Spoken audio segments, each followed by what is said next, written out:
utamanya orang-orang tua yang bodoh ni bagi buat pinjaman KWSP bercagar. Bila nak time KWSP keluar, mereka merasakan mereka teraniaya. Padahal waktu sign kontrak itu mereka dah tahu bahawasanya yang mereka berurusan ini adalah Along.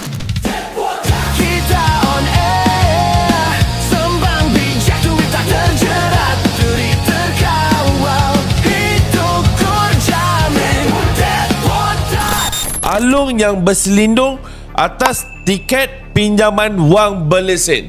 Ini yang ramai tak tahu. Yang dia orang tahu, ambil kesempatan, buat apa pinjaman, yang penting dia orang dapat apa yang dia orang nak. Bila time nak bayar, waktu itu mula panik, cari perunding.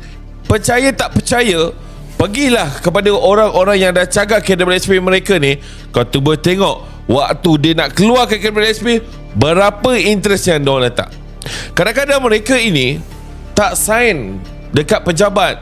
Mereka hanya berurusan melalui kedai mama, melalui dalam apa kata talian. Jadi saya amat sedih mana-mana mangsa yang dah terjerat dalam pinjaman KWSP bercagar. Mereka ini seharusnya hadir ke pejabat saya untuk mendapatkan bantuan dengan kadar segera. Dah banyak dah kes saya jayakan. PWRN bukan tentang jadi penyelamat. Kami cuma percaya setiap orang layak diberi peluang kedua.